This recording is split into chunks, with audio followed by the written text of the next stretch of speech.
Welcome to Street Talk. How you doing this evening? I'm your host, Dominic Cotton. We're on take two. Unfortunately, we had digital recording problems. I'm hoping the sky's not going to fall in on us, and somebody's going to be landing down here as a special guest. So obviously, we get a little punchy here because we're going through this a second time. Obviously, Street Talk. It's important to us that we talk about issues of justice and that we really get out into the communities and help people understand some of the long stories and the histories behind things that you may think have gone on or try to understand in what's happening today. And today I have one of those special guests who really, whose history goes back well over 300 years. Obviously, he's not 300 years old. He's looking pretty good if he was. Thank you. But he can trace his lineage back there. And this is Chief Velky. I'm going to get it right this time. From the Schaghticoke Tribal Nation. Welcome, my friend. Thank you, Dominic. Thank you. So, I know we're going to try to do this show in really two pieces. One piece, obviously, being who the Schaghticoke Tribe is and the history of where you guys have come from. To also talk about some of the injustices that have been done to you in the process of federal recognition and what our state has done. And then the second part is where things are today and what implications that has for really economic for the tribal nation, as well as for cities like Bridgeport and other things, as they have a bill up to be able to opening up the gaming process to not just tribes, but to open up the whole process for another possible casino in Connecticut. Where that ends up, we're not really sure. But I want to start off with the Schaghticokes. Who are the Schaghticokes, and where are you guys located within our state? Thank you, Dominic. First, let me tell you, thank you very much for inviting us to Street Talk. It's very nice to be here. And I hope after our show today, people have a better understanding on Schaghticokes, that we are an Indian tribe that has been here in the state of Connecticut for well over 300 years. We're located, as you indicated, in Kent, Connecticut, and we bordered New York to the west and the Housatonic River to the east. And our land consists now of approximately 400 acres. At one time it was well over 2,400 acres, but over the years it has dwindled down now to 400. Even being 400 acres, we're still the largest reservation here in the state of Connecticut for the tribes. So we're proud of that fact. It might be a little mountainous. You need to be a goat or a good running deer to appreciate it. But it's still ours. We did a study back in 1979, and it showed that we had enough of room to put 15 homes up there for a small community. So since that period of time, we haven't. We only allowed 2 people to build up there, and we haven't gone any further with that because we've always been in the process of getting ourselves federally recognized and looking at the possibility of different land suits up in that area. And upon success of that, we would have expanded and put our homes in better located areas than on the side of a mountain. So, you know, we do date back over 300 years. We have 2 means of proving your identity to the Schaghticoke Tribal Nation. It's one going back to Gideon Maui. He is the founder of the tribe, and that'll date you back into the early 1700s, and you'll do the 1910 federal census, which will also tie in together. And use any one of them 2 bridges that you choose to use, and looking into your heritage, and that will make the determination whether or not you qualify under our Constitution as a Schaghticoke tribe. Now, I know heritage and culture are a big part of identity. And I know for me, I come from a different country. There's parts of my identity which I hold on to or are important to me. Certainly, they're more likely to come out when my parents come to visit, as we're all English together, so we have our tea time and everything else along those lines. But what are some of the culturally identifying things as far as the Schaghticokes? Well, there's two that really stand out, and that would be the basket making and the rattlesnakes. In fact, we incorporate them too in our logo of the Schaghticoke Tribal Nation. Basket weaving, we were famous for because that was the only source of income that we had, along with taking, we would say, the white man on a rattlesnake hunt. They would come in from New York, all different newspapers, reporters would take a train in. They come into Bridgeport and then up to Waterbury, and then they would take a wagon up into Kent, and they would have a rattlesnake hunt. And after the rattlesnake hunt, they would go back and write stories on it. That was in the turn of the 20th century. So in the early 1900s, it was well known for them to do that. But them are our two identical markings, if you were, for our culture. In fact, there was once a bet that because we make our basket so tight, that you couldn't make a basket tight enough to hold water. So they took the bet on and they won it. And it was easy enough because they took the basket and they dumped it in the water, and then the air froze it, and they were able to carry a bucket of water inside their basket. So, the Indians were smart then too. So, and we talk about culture, and I know from growing up in the 70s, I know there was a big initial environmental movement, and I know Indians were certainly some of the face of that. Where talking about the person with the teardrop coming down his face, looking at the environment and what we as a country have done to it, and when we talk about land ownership and everybody has their little piece of the American pie, it's something that we just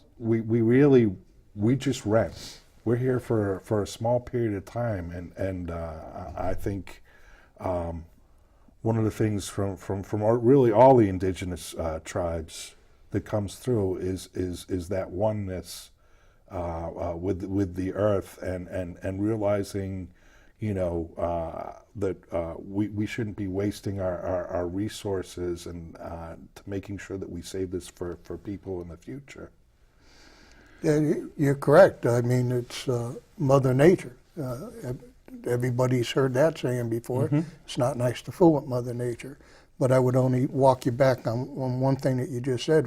You don't rent it. You're the caretakers of it. So it's up to you to be the caretakers of what Mother Nature had put here for us. I would have to say, though, throughout the years ago, our land was being destroyed. Our rivers, our air quality, everything was, nobody was monitoring nothing. Everybody was just abusing it. I think today is a little more different. I see it in the kids today. I see that they have a care.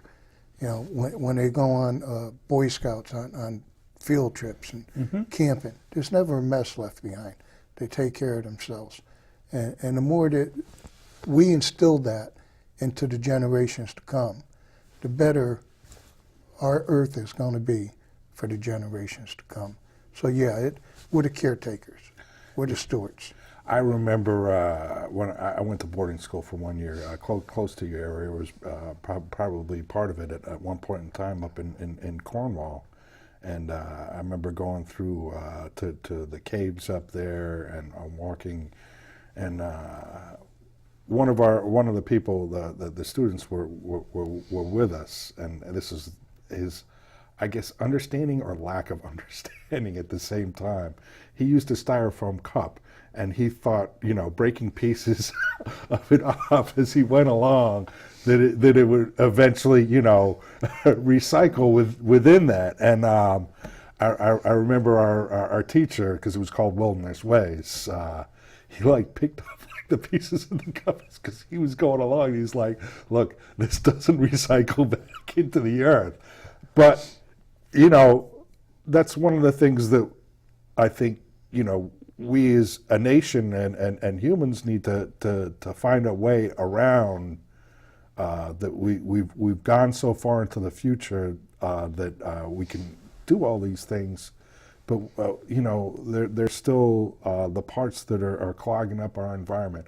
I agree with you. There is better monitoring of it. I know GE and the Housatonic had a long history of what they've done to it, and I think environmental regulations are very important. But I also think that this is something that just because we've gotten better at it doesn't mean that we've come anywhere close to where we need to be yet.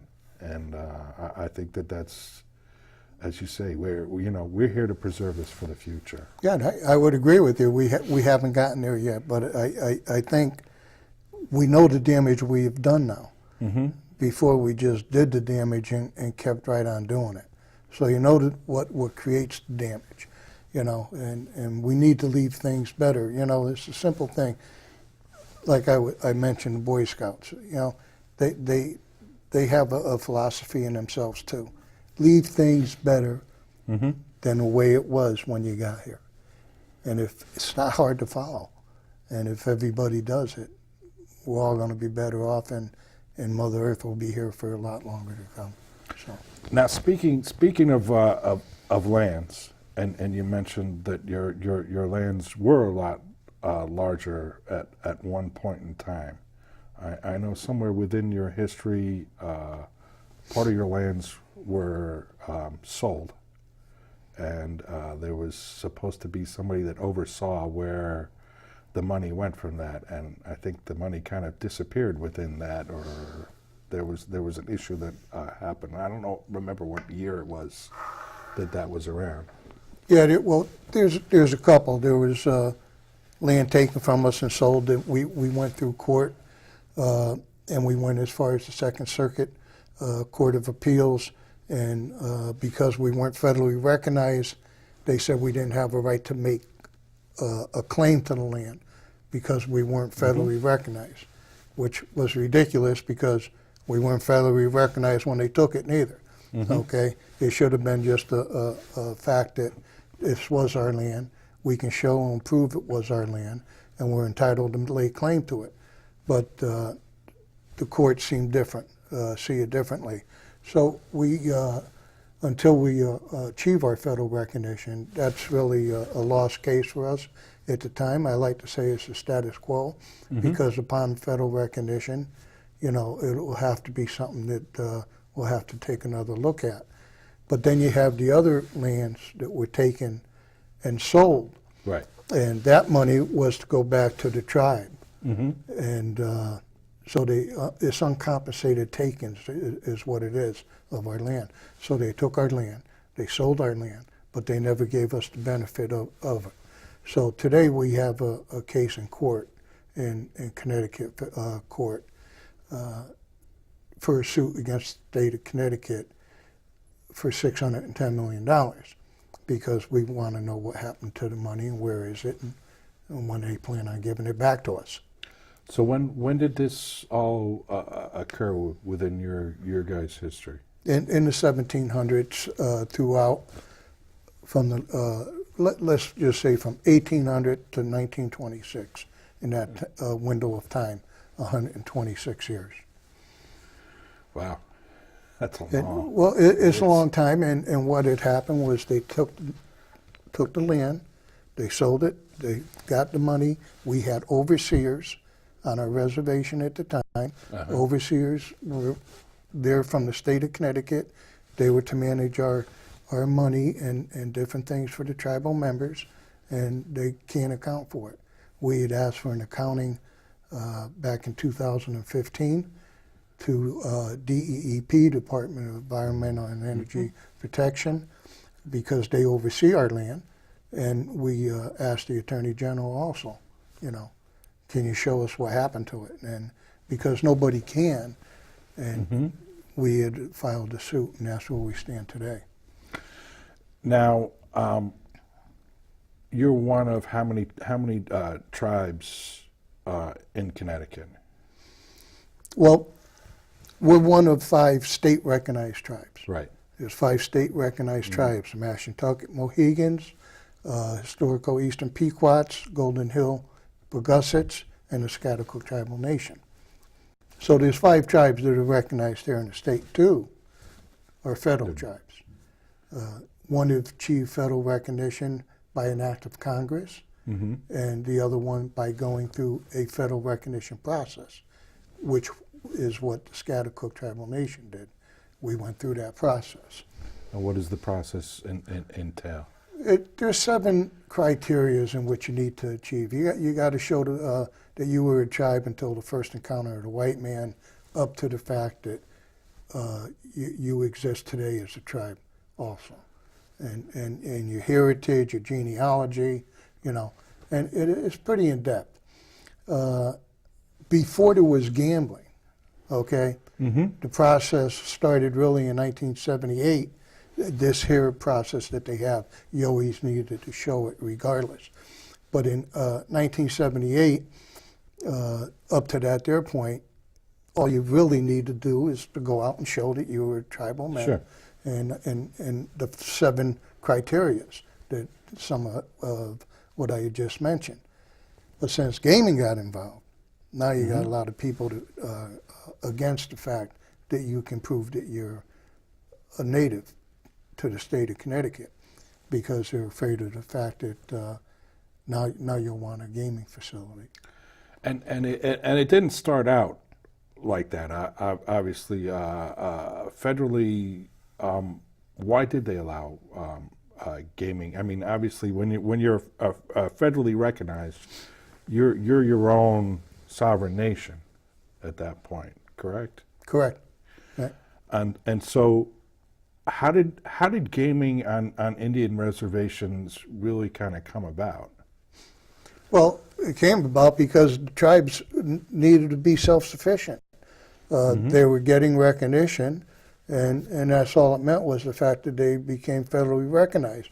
They were entitled to different help from the federal government, be it education, housing, health care, but they weren't becoming self-sufficient. They needed something to do.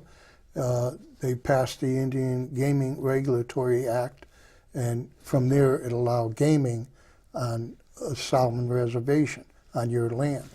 So when that happened and gaming came about, tribes were supposed to become self-sufficient. Today, I think they have it kind of mixed up that, at least here on the East Coast, that they need to be millionaires. It wasn't meant to be a millionaire. It was meant to be self-sufficient. And the 2 tribes here in our state are successful at being self-sufficient. It's up to them how to operate their business to make sure that they maintain that position of being self-sufficient. And I think of a really, for any community, self-sufficiency and the pride that goes along with that are always the things that drive us as human beings, and recognizing for people to be self-sufficient.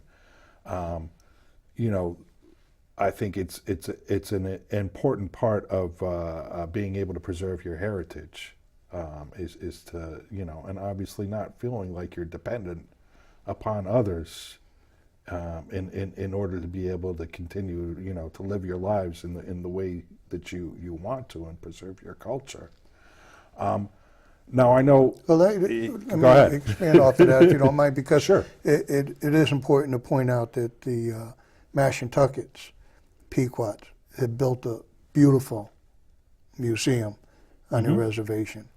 And if you haven't had the opportunity to walk through it, or anybody else, they should, because it really gives, the history and the culture of the native here in the state of Connecticut. They did an outstanding job.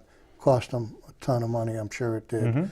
But to walk through it, it puts you in history itself, and it's quite an experience.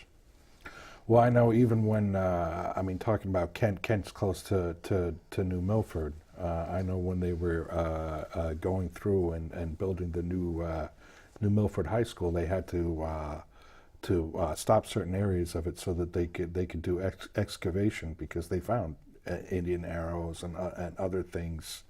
I'm sure they were probably related to your tribe, because Kent's right above New Milford in that area. But I look at the importance of culture, and I think to people who are in the Middle East and they're going through it and they're destroying culture. The one things that you see from people like ISIS and other things, when they want to take over a whole region, they literally take the landmarks and they blow them up, and they take all the pieces of people's cultures and they try to separate and take those things away from you. And being able to hold on to those things, I think is one of the most important things, and for all cultures, not just Indian and cultures of people that were brought to this country, and whether forcibly or non-forcibly. The literal part of it is that you guys were here before we were. We're all immigrants coming in, and what happened, as you say, with the injustices that occurred. I think the hard part of it is those you've as a tribe have had to face those continued injustices. You talked about the federal recognition process. Were you at the point where you guys were recognized at one point as being federally recognized? Yes, we were. And so you attained that position, and then what happened? Well, let me tell you how we got to that position. Go ahead. Because that wasn't done overnight. No. We had done it by a letter of intent in 1981. We submitted a letter of intent to the Department of Interior, Bureau of Indian Affairs, saying that we are seeking our federal recognition. They sent us the guidelines, what needs to be followed in order to be successful. So we started in on that at that point in time in 1981. We don't submit a petition to the Bureau of Indian Affairs until 1994. In 1994, finally, 14 years after our letter, we submitted a petition. At that time, that petition was 3 binders, 2,500 pages of documentation that we submitted. And we went there and all dressed and ready to go to show the United States government that we're worthy of being recognized along with our fellow brothers and sisters across the United States as a federally recognized tribe. Well, they looked at our documentation and got back to us about 6 months later, and they said, if you were to go ahead and submit this today, you have about a 90% chance of achieving your recognition status. But if you fail, you do not get another chance to come and submit any more documentation. So we make you aware of that, knowing if you want to chance it, all that you put into it, or do you want to try to get the remaining 10%? That remaining 10% from 1994 does not get submitted till the year 2003. From 2,500 pages of documentation, it went to over 55,000 pages of documentation with an unknown amount of binders that we had put together to prove who we were to the United States government. Unbelievable. It cost the tribe in the vicinity north of $15 million to do all this work. And what took it from 1994 to 2,500 pages, 90%, to 2003? Gambling. That's what did it. No longer did the tribe just have to prove itself. It had to prove itself and fight everybody else off at the same time. And the fight wasn't a small fight. We just didn't have to fight a neighbor because they didn't want us to approach on their land or make claims against their land. We had to fight the state of Connecticut. The whole state of Connecticut we had to fight. We had to fight the 2 United States senators. We had to fight, then it was 6 congressional delegation leaders, and we had to fight the governor. Where do you get that kind of funds from? All they do is go to the attorney general and they run up a bill and they say fight them.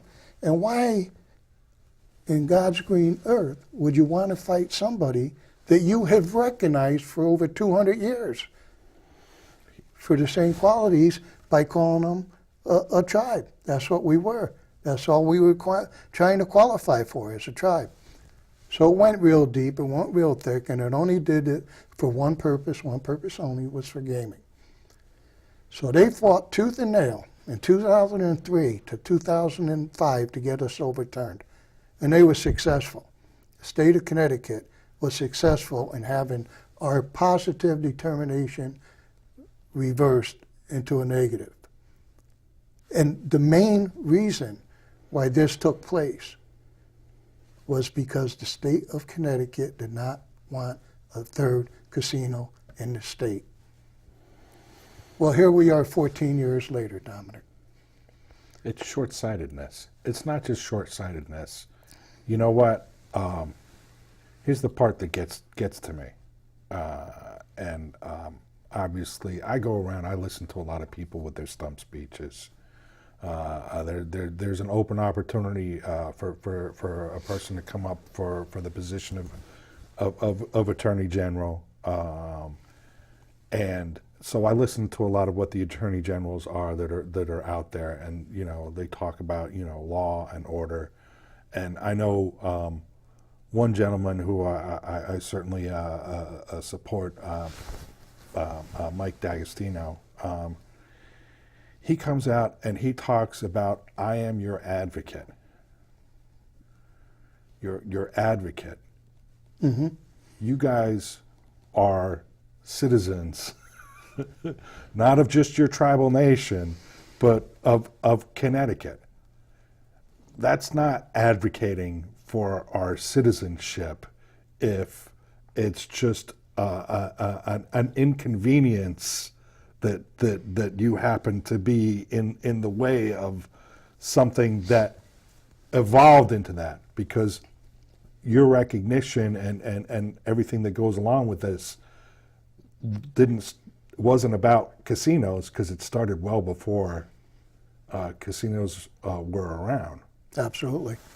And I want to make that clear to people, because I think people say, that this is just like, it's about a land grab, it's about, money, but this is really about your culture, your heritage, and preserving who you are.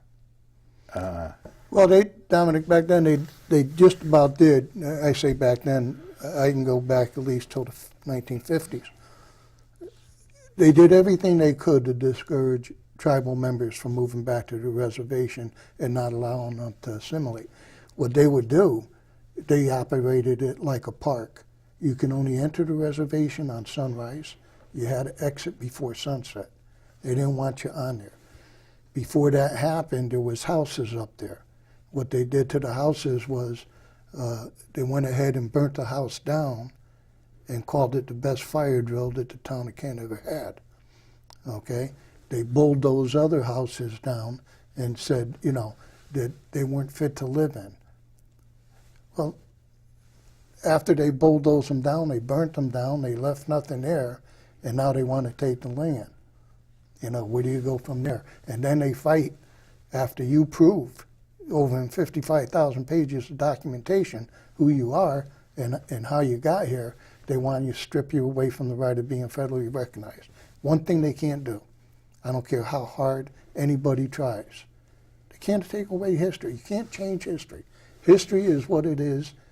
It's in the books, and it's not. Nothing's going to happen to it. It is what it is. It's up to us. And you talk. We started this conversation about being caretakers of the land.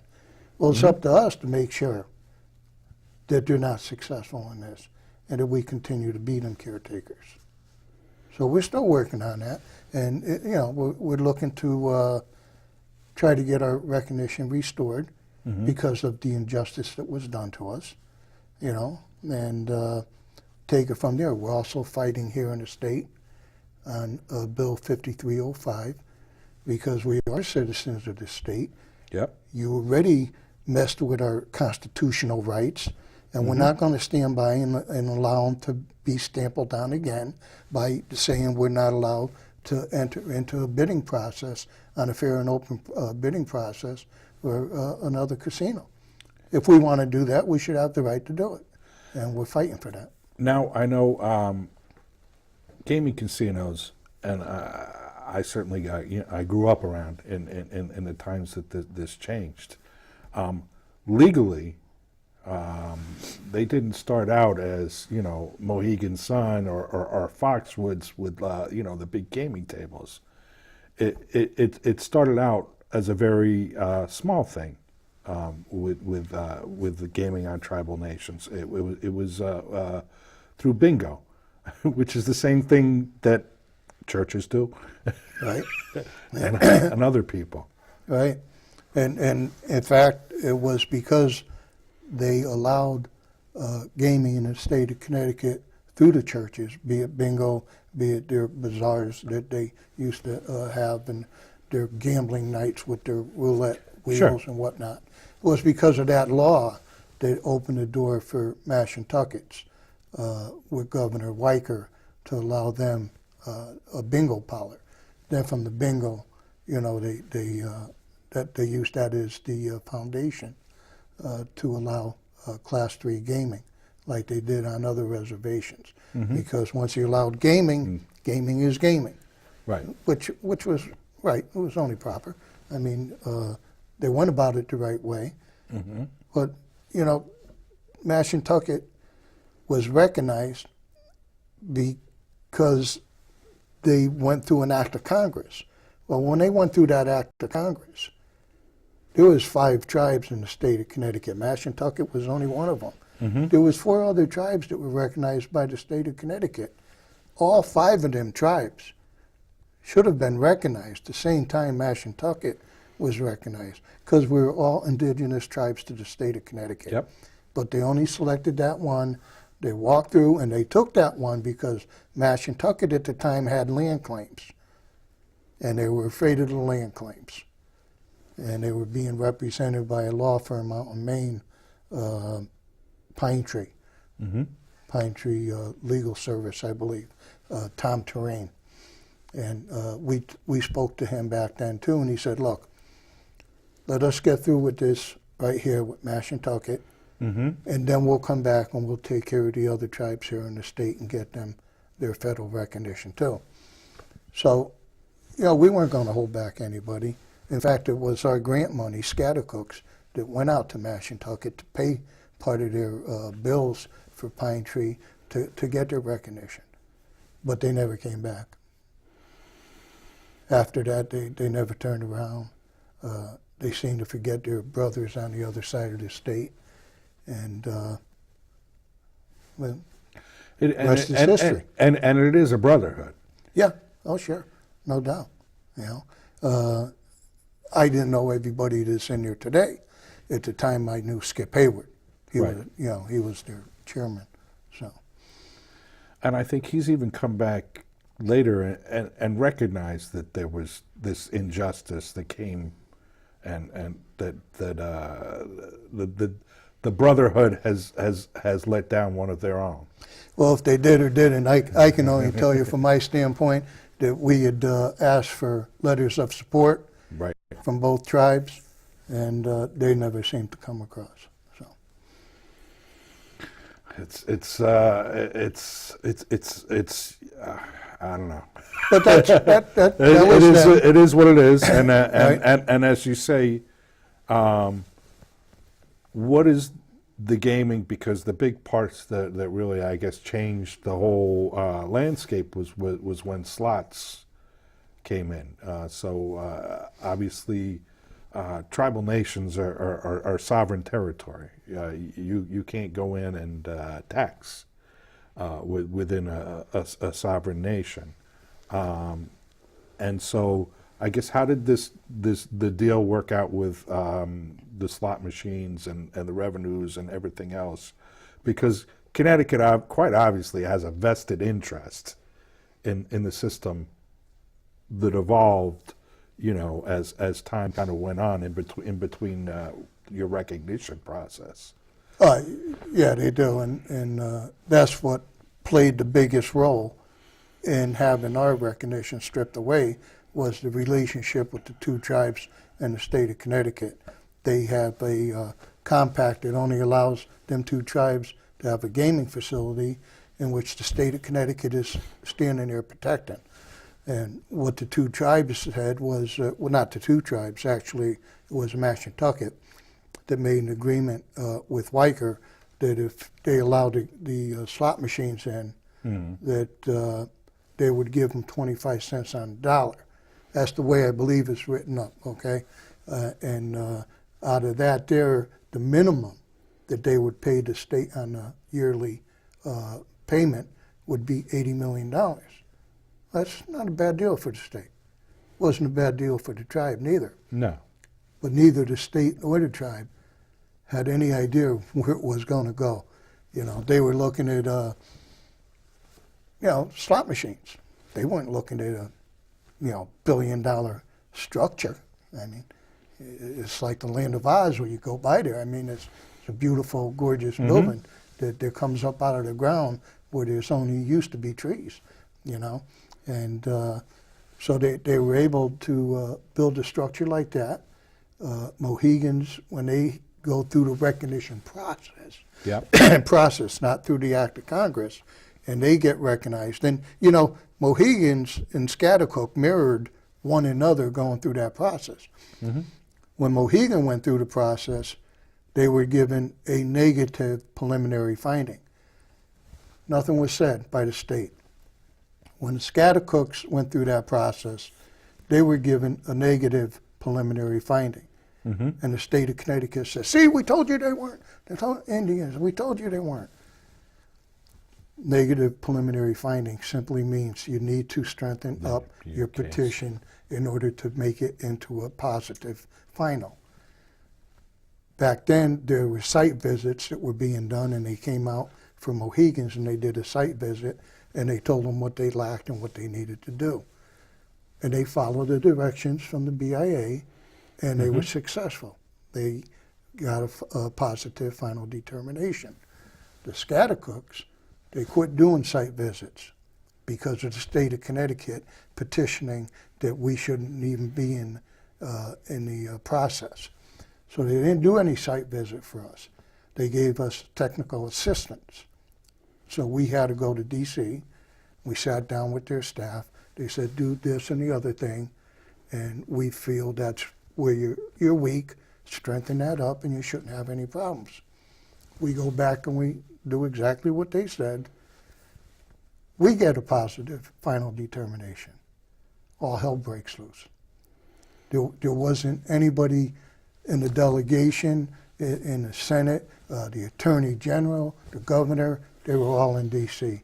banging down doors, that they need to strip us from our recognition. And because of that kind of force, they were successful, and they should have never been, because the Assistant Secretary for the Department of Interior clearly stated that Schaghticoke Tribal Nation's petition was the best petition that she had ever witnessed for the process in itself. They took the Schaghticoke petition, I told you, 55,000 pages of documentation. They were put on CD-ROMs. Anybody from this point on seeking federal recognition should use the Schaghticoke Nation as their guide in order to be successful. Wow. That's the way we're labeled. Wow. So you're telling me all these people were wrong, and then all of a sudden here comes the state of Connecticut and turns the whole thing around. So there was an injustice done. That's why I liked your show. I like the name of it, Street Talk. Because I tell you, there's nothing stronger out there than the street. When it's talking, you know the truth is coming out. And when you offered me the opportunity to be here tonight and to have this conversation with you, there's no way I could possibly resist that. And I really appreciate you allowing us to be here tonight to do this. It is. It's about justice, and it's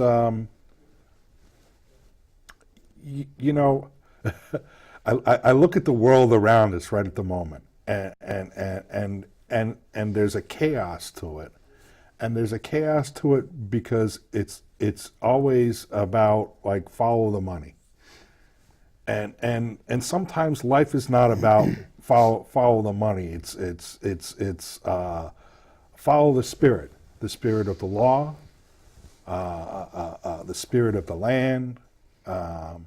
You know, the spirit of justice, and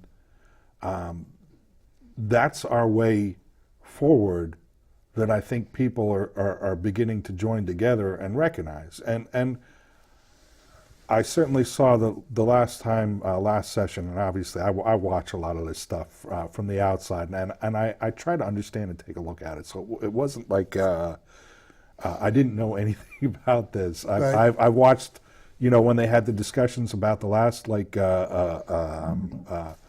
know, opening up the casino up in East Hartford or Windsor, and the two tribes were coming together, and there is something for each town, and I'm not sure if they see where the gain is, because they get a piece of those slot machine revenues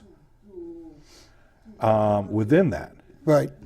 The towns and the cities, I think there's out of 165 of them, 140 of them get some type of siphon from, you know, from the two tribes, which, you know, the towns and cities, no doubt, they need education, they need for their safety, fire, or whatever. Yeah, I'm not saying the money isn't going to a good cause, you know. But you know what? They forgot 3 other people in that in handouts. They forgot the other 3 state-recognized tribes. Yep. You know, I mean, they have a community too. We have our community. We have our reservations. Golden Hill has theirs. Yep. Easterns have theirs, and Schaghticoke has theirs. You know, and they should have been a part of that evaluation too, to give us something to allow us to support our people and to keep fighting for what we need to fight for, just like the towns and the cities do. You know, one thing that I don't know might have slipped by when I said that we submitted our letter of intent to be federally recognized in 1981. 1981. It was before all this stuff came around. Before any of it came around. And Yeah. so, anybody says they did this just to have a casino, don't know what they're talking about. No. We did this for one purpose: federal recognition. The government gave us the right to have a gaming facility. I've been approached, and this is why I wanted to bring it up. Would you consider federal recognition without the gaming aspect of it? Why would you? Well, my response to it, Dominic, was sure. Sure I would. Right after you take the other 2 and shut them down. Right. Okay? Because you're not going to treat Schaghticoke any different than any other tribe that gets federal recognition. It has to be an equal situation. You can't start off by saying no for you and yes for them. Well, it's you know, I like to say it's always the thing where they talk about picking winners and losers, and that's essentially what the state did. The state chose winners and losers within that, and you know, I guess that's the part that bothers me is you have to give people equal opportunity, and that's what our, you know, America is about. But this was your land before it was our land, so to speak, and I think, you know, there has to be some level of reparations. Obviously, you have things going through the court, Correct. to make things justice, and it's the equality, and it's more than just the money. And like you said, we're here, and they designed this for self-sustainment. It wasn't to make millionaires out of everybody in the process. But it's also the fairness that goes along with that, and being able to produce that, and that's what's the most important thing. So where we are today, I know you're talking about the bill that's out there. Now you guys aren't connected to MGM, correct? No, we're not.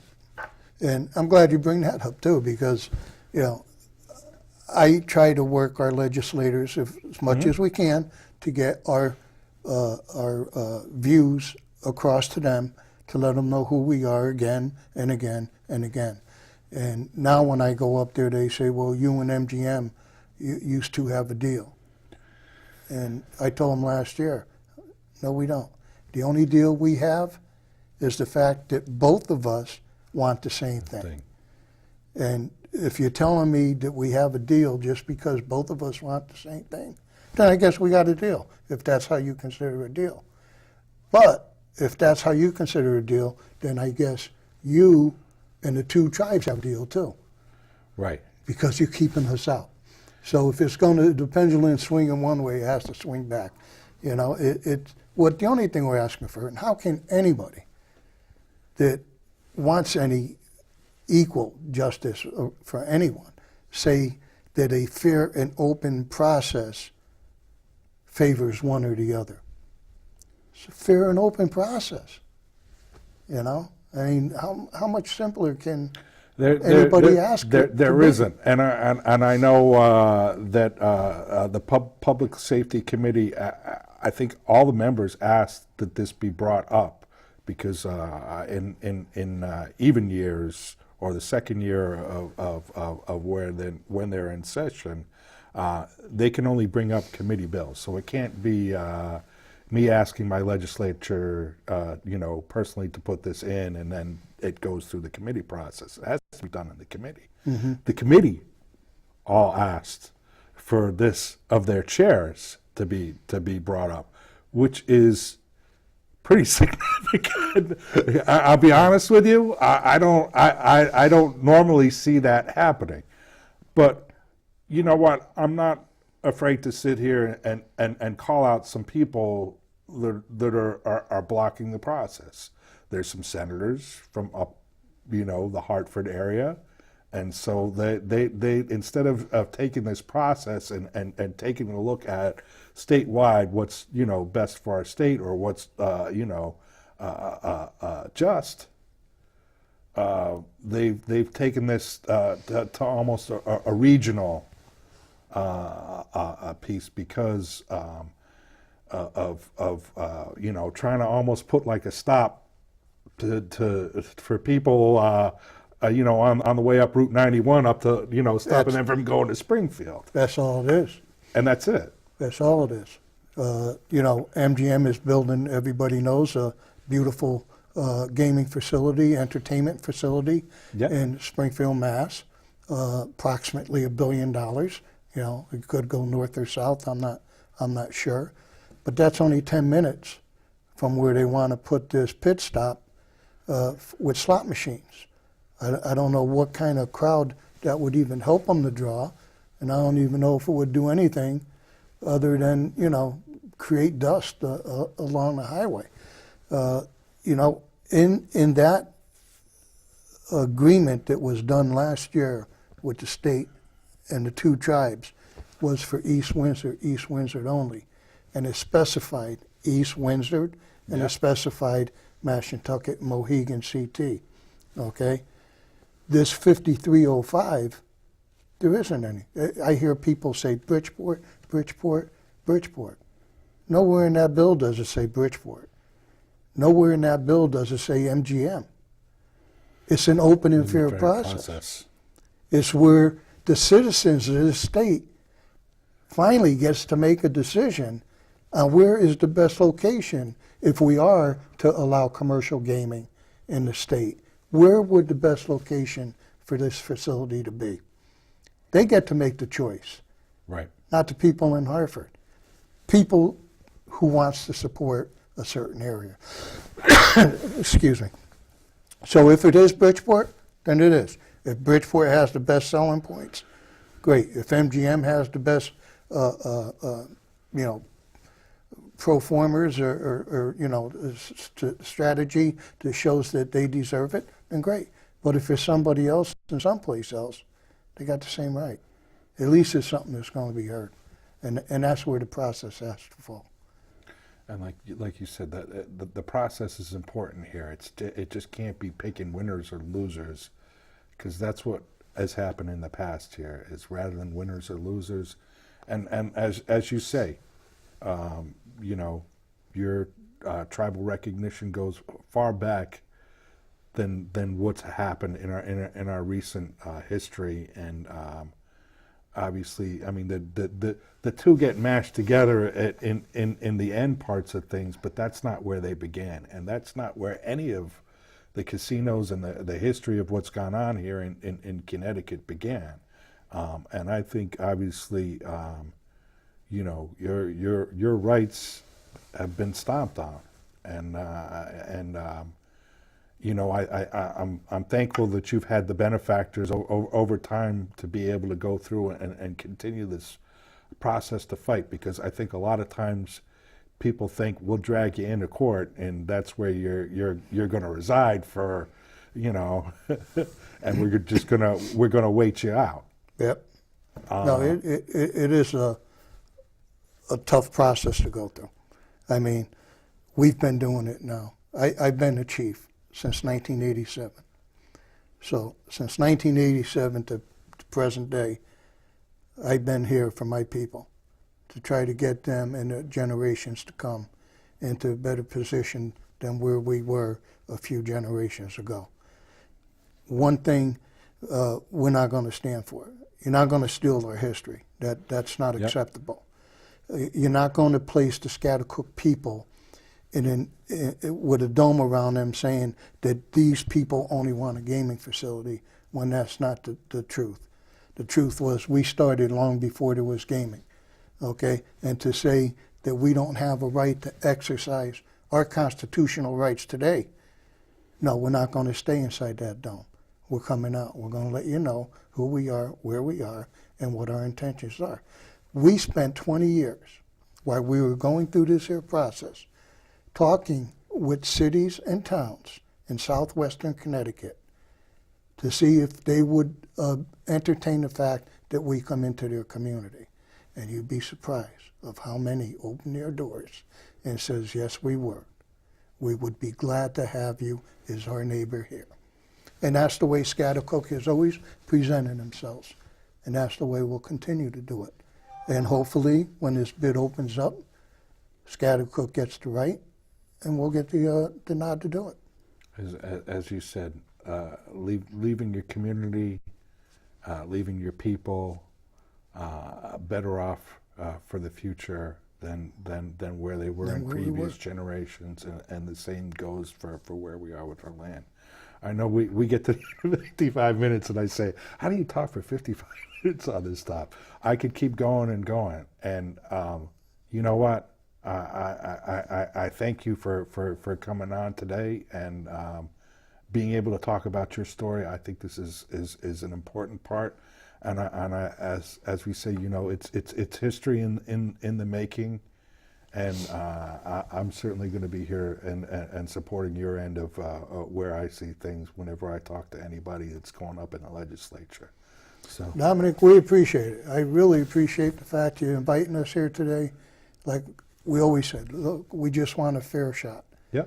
You gave me a real great opportunity today to let people who don't know too much about my tribe to know a little bit more now, and I appreciate that. And now you're part of the Street Talk community. No better than that. Thank you. And with that, you can run the street.